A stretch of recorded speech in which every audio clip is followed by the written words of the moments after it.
No, muchas gracias por la invitación y obviamente estos temas son los que realmente nos interesan. Queremos un cambio de la administración de la justicia y obviamente tenemos que dar nuestra posición, ¿no? Y doy la bienvenida también al doctor Israel Quino, analista político, quien nos acompaña vía Zoom en esta mañana. Doctor Quino, gracias por estar con nosotros. Bienvenido, buenos días. Agradecido por la comunicación, estimado Martín. Muy buen día a la audiencia de Cadena A. Un cordial saludo al doctor Centellas. Muchísimas gracias. Bueno, la elección de autoridades judiciales por voto popular es una propuesta que ha aparecido, ha vuelto a ser puesta en palestra por el ministro de Justicia. ¿Cuán importante puede ser? Vamos a la profundidad del tema, doctor. Sí, en realidad ya se lo hace hoy en día en base a las máximas autoridades del órgano judicial. No ha sido un cambio relevante porque parecía una elección de partidos políticos designando a sus mismas autoridades y se han dado cuenta de que tal vez algunas autoridades no eran las correctas y por eso es que hasta están iniciando juicios de responsabilidad contra ellos. No es un buen sistema, el sistema siempre va a ser la meritocracia. Creo que si partimos de ahí, de la carrera judicial, y empieza uno desde ser supernumerario, ser oficial de diligencia, ser auxiliar, secretario, juez, vocal y así sucesivamente, deberían esas personas naturalmente llegar a las principales magistraturas, a los mejores puestos, los que tienen mejores capacitaciones, los que no tienen denuncias, deberían llegar naturalmente a estos puestos. Pero lastimosamente le metemos el tinte político, donde intervienen las organizaciones políticas, etcétera, y se distorsiona todo este proceso de carrera judicial. Debería existir una real carrera judicial para que ni siquiera un ciudadano tenga que ver con la elección, sino sean las mejores notas, los mejores evaluados, las mejores autoridades que en el tiempo han demostrado ser mejores autoridades, lleguen a las principales magistraturas. Ese debería ser un cambio real. Antes existía la carrera judicial, hoy en día ya no existe esa carrera judicial porque se ha ido distorsionando por meter a ciertas autoridades que ni siquiera tenían algún tipo de experiencia laboral dentro de la magistratura propiamente dicho, dentro de la judicatura propiamente dicho. Entonces creo que eso tiene que cambiar, ese cambio que han hecho de elegir autoridades. Te digo yo, era como elegir a un presidente de colegio de abogados porque hablaban solamente los abogados y la sociedad en su conjunto no conocía algunas autoridades, no sabía por quién votar. Entonces el voto era más por una consigna partidaria más que por la experiencia, por la meritocracia que tenía un candidato, entonces, o un magistrado. En ese sentido tenemos que cambiar, pero no va el cambio ahí específicamente.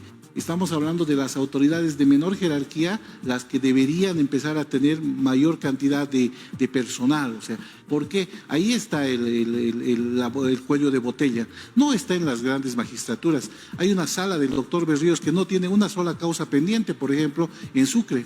Entonces, eso nos da a entender de que las otras autoridades pueden también tener 0 causas pendientes. Pero acá en La Paz tienes un juez con 2000 procesos. No lo va a poder hacer porque humanamente no puede llevar adelante 2000 procesos, ¿no?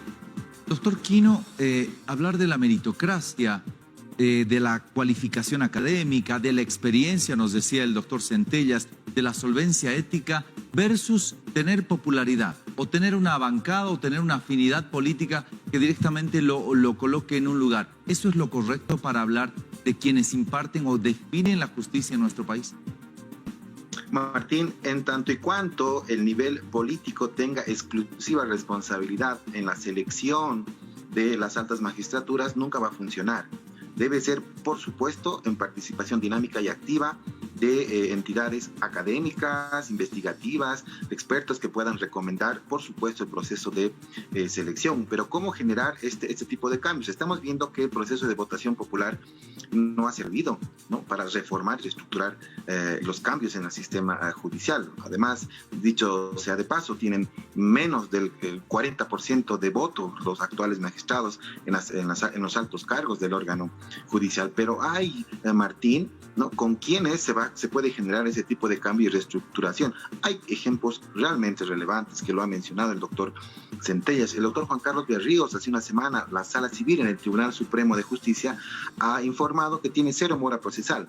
Lo mismo en el Tribunal Departamental de Justicia de La Paz, a la cabeza del doctor Jorge Quino, su presidente, el doctor Eddie Arequipa, por ejemplo, de la Sala Civil, también han informado cero mora procesal, el doctor Calizay en la Sala Civil, la doctora Margot Pérez en su sala en materia penal, de igual forma han informado cero mora procesal. Existen magistrados de carrera y ese es un elemento que deben considerar, la institucionalización de la carrera judicial. Se lo ha dicho muy bien, desde el inicio de que uno hace carrera en el momento que es parte del Poder Judicial, desde un supernumerario hasta que pueda en un departamento ser vocal y por qué no de allí postular una alta magistratura. Ese es un elemento que debe ser, por supuesto, abordado. El segundo elemento tiene que ser el efecto meritocrático. Existen jueces y vocales, Martín, que ya en este momento cuentan con un nivel de doctorado en su formación, pero hay otros jueces que ni se han inmutado en continuar capacitándose. Este proceso de reestructuración también debe atacar a ese nivel de compromiso y formación del magistrado. Un otro elemento, sin duda, será el elemento normativo, el paquete normativo en razón a un código de ética profesional en el ejercicio de la abogacía, porque parte del sistema judicial no son solo los administradores de justicia, sino quienes ejercemos la labor procesal, dinámica en los estrados judiciales, y de allí el código de ética de la función judicial, ¿no? ¿Qué pasó, Martín, en el último tiempo? En un momento en el que un partido político ejerce el poder, y vamos a hablar de dos casos claves, Cochabamba, el exalcalde Leyes, ¿no? En un momento en que un partido político ejerce el poder, él está detenido preventivamente. Viene la crisis política, el régimen de transición, y sale libre, ¿no? Y con las mismas autoridades jurisdiccionales. Lo mismo con el dirigente de Adecoca. En un momento en que un partido político ejerce el poder, ese juez lo detiene preventivamente, cambia el régimen de transición y lo liberan, la misma autoridad jurisdiccional. Vuelve a cambiar el poder y el paso inverso, ¿no? Quienes eran procesados en el régimen de transición, cambia el poder político, pero están libres. Eso no puede darse más en el país, y es por ello que el nivel político solamente, en si es que ellos lo definen, por supuesto que no va a funcionar. La idea de llevar la reforma constitucional que reestructurará el órgano judicial sumado al proceso de elecciones subnacionales, por supuesto que es inviable. No se puede mezclar, ¿no?, democracia representativa con democracia participativa. Vamos a confundir al elector, le vamos a dar 3 boletas para alcalde, para concejales, para gobernador, para asamblea departamental y para reforma constitucional. Vamos a confundir al elector. Creo que ese elemento técnico debe generarse en otro momento. Ahora, ¿cómo entender que solamente se haga una reforma parcial de la justicia? ¿Será que solamente de un vehículo que está funcionando mal solo sea la clave cambiar una llanta o cambiar un par de luces para que el auto funcione bien? ¿Será así? Menciono esto porque de hecho el órgano legislativo es el que preselecciona a los candidatos y hay una injerencia, dicen y observan algunos, política. Porque si preseleccionan, ahora escojan entre ellos el pueblo, ya hay una guía que se tiene. Es que eso se ha ido distorsionando en el tiempo. O sea, antes existía un consejo de la magistratura que quien elegía a todas estas autoridades hacía una valoración curricular y son las propias autoridades judiciales de acuerdo a la carrera que se veía, o las mejores notas. Pero ha habido también manoseos, porque a veces las mejores notas no eran los elegidos y eran elegidos los que estaban en el número 20. Entonces se tiene que mantener esa meritocracia, o sea, necesariamente debemos mantener la meritocracia. Hablar de una reforma a la Constitución yo creo que todavía es muy prematuro. ¿Por qué? Porque hay muchas otras cosas que son también importantes de cambiar en una reforma. No vas a cambiar hoy en día la reforma o vas a hacer una reforma para justicia si cuando tienes que realizar otras reformas para otros ámbitos. Creo que hay que hacer una reforma integral a la Constitución política del Estado y eso es lo que tenemos que cambiar. No solamente el tema de justicia. Y el tema de justicia va de la mano de recursos económicos. Hoy en día estamos en crisis económica, pese a que estamos otorgando, digamos, un bono, pero estamos en crisis. El órgano judicial tiene el 0,54% de los recursos del presupuesto del Tesoro General del Estado. No es suficiente, el 0,54%.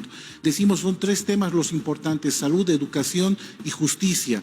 En salud ya se está logrando el 10%, pero en justicia el 0,54%. Ya no tienen recursos propios los mismos administradores de justicia, porque le han quitado la parte de notarios, que antes era un ingreso propio que tenía el órgano judicial. judicial. Nunca se ha repuesto, pese a que en algún momento se ha determinado que se iba a reponer esos recursos económicos. Se le quiere quitar derechos reales, que también son ingresos. O sea, poco a poco su economía del órgano judicial es paupérrima. No tiene para contratar, no personal subalterno, porque no necesitamos personal subalterno, necesitamos personal de decisión, que son los administradores de justicia, que emitan sentencias, que emitan resoluciones y que lleven adelante todos los procesos. Ahí tiene que ver, o sea, si queremos hacer una reforma, tenemos que decir, el Estado va a invertir en el órgano judicial el 5% del Tesoro General del Estado, y a partir de eso se hace una reforma. Ahorita querer hacer una reforma sin saber cuánto de presupuesto vamos a tener, va a ser buenas intenciones, pero no vamos a poder lograr efectivizar esos cambios.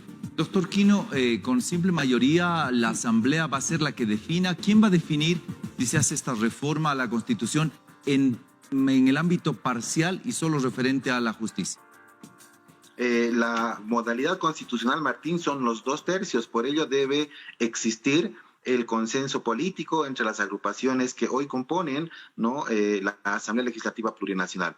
Existen niveles de coincidencia respecto a la reforma judicial, ¿no?, a partir de esta modificación parcial de la Constitución, que por supuesto, más allá de la ley, porque los legisladores no van a proponer la modificación a la Constitución, pero va a ser el pueblo que en consulta popular, en un referéndum constitucional, va a aprobar o desaprobar si reforma la Constitución Política del Estado. El órgano ejecutivo puede tener las mejores ideas, el legislativo puede respaldar con una normativa aprobada por 2/3 del Pleno de la Asamblea, pero es el pueblo que va a decidir si reforma o no reforma la Constitución Política del Estado, porque así lo prevén los mecanismos de reforma parcial de la Constitución. Y habrá que evaluar si es que lo propuesto por el Ejecutivo, lo consensuado por el Legislativo, pero además lo que involucre a todos los actores de la comunidad litigante, Martín. Estamos hablando y se menciona de supuestos notables, nada más ultra neoconservador. Aquí no hay notables, no estamos en una sociedad aristocrática, en un gobierno monárquico, no, serán profesionales expertos, porque si aceptamos que esos son notables, los demás somos simples mortales, ciudadanos de a pie y notables. Entonces creo que no está para aquello, pero pregunten también a la sociedad civil, a la comunidad litigante, a quienes están siendo afectados por la retardación de justicia. Todos los actores deben aportar a este proceso de reforma judicial. Bueno, lo cierto es que en muchos países del mundo las magistraturas son eternas, mientras la persona pueda comprobar que tiene idoneidad para hacer. En nuestro país no, se cambian temporalmente. Todavía tenemos, en teoría, los actuales magistrados hasta el 2024 tienen una teoría de permanencia. Sí, eso ya lo dispone la misma Constitución Política del Estado, la Ley 025, que es la ley del órgano judicial, que establece periodos en los cuales tienen un mandato. ¿Estará bueno eso? En realidad no le da estabilidad laboral para una carrera judicial, o sea, debería darle una mayor estabilidad y debería haber evaluaciones constantes. Tendríamos que tener un Consejo de la Magistratura, sí, realmente independiente, porque ellos deberían procesar a las autoridades jurisdiccionales, pero también deberían respaldar en el caso de que sean autoridades realmente que demuestren idoneidad en el cargo. Entonces, yo creo que a partir de eso tiene que sanearse todas las autoridades que hoy en día están. Tiene razón el ministro de Justicia, no han podido estar a la talla, a la altura de este cambio que en algún momento, y por eso es que necesitamos necesariamente tener autoridades idóneas para que hagan la evaluación a las autoridades jurisdiccionales y que las autoridades jurisdiccionales tengan estabilidad en el tiempo y hagan carrera judicial, porque una autoridad judicial ni siquiera puede dedicarse a la docencia universitaria. Entonces tiene que ser es una actividad que es específica, o sea, no puedes hacer otra cosa más que la judicatura. Entonces tienes que darle buenos recursos económicos, buenos ingresos, buenos salarios, buena remuneración, pero además tienes que darle estabilidad, porque se va a dedicar a eso y a veces salen jueces después de haber sido jueces y tienes que volver a iniciar tu labor dentro de un bufet y es difícil. Hoy en día, dentro de los bufés, dentro de las oficinas jurídicas, está difícil el ámbito profesional, ¿no? Lo cierto, doctor Quino, es que modificar la Carta Magna parcialmente y solo en algunos lugares no creo que vaya a solucionar el problema de fondo, que es el problema de la justicia. Quienes tienen que litigar, quienes tienen que acercarse a las salas, quienes tienen que ir tienen que volver o están presos, detenidos preventivamente o con procesos. La situación es mucho más compleja que solamente modificar parte de la Carta Magna. El sistema judicial en el área penal Martín, es el más álgido. Desde la propia reforma del procedimiento penal, el 99, o su vigencia el 2001, ¿no? En el que el sistema, jueces inquisidores se convirtieron, pasaron al sistema acusador, pero con los mismos actores. Si hoy se quiere reformar el sistema judicial, tiene que ser a partir de los actores, pero en virtud a un proceso de calificación también meritocrática interna y ver qué jueces cumplen con el perfil, qué jueces están actualizados, qué jueces demuestran cero mora procesal. Y a partir de ahí, quienes no, en este tiempo, ¿no?, hay que cambiarlos. Esa es una reforma estructural con los actores, porque paquete normativo, hablar de reformas, de referéndum, no va a cambiar si no cambiamos a los actores. Pero hay que darles un proceso de selección, calificación meritocrática a los actuales jueces, vocales y magistrados para que tengan la posibilidad de demostrar también que pueden ser cambios del nuevo sistema judicial, y quienes no estén calificados ni pasen este proceso de recalificación interna deben dar un paso al costado. El litigante, las partes procesales conocen muy bien qué tipo de jueces en el área civil, penal, laboral, administrativa saben cómo es que están fungiendo sus funciones y qué tipo de interpretación le dan a la norma, en qué sentido, objetivo, imparcial, impartiendo justicia.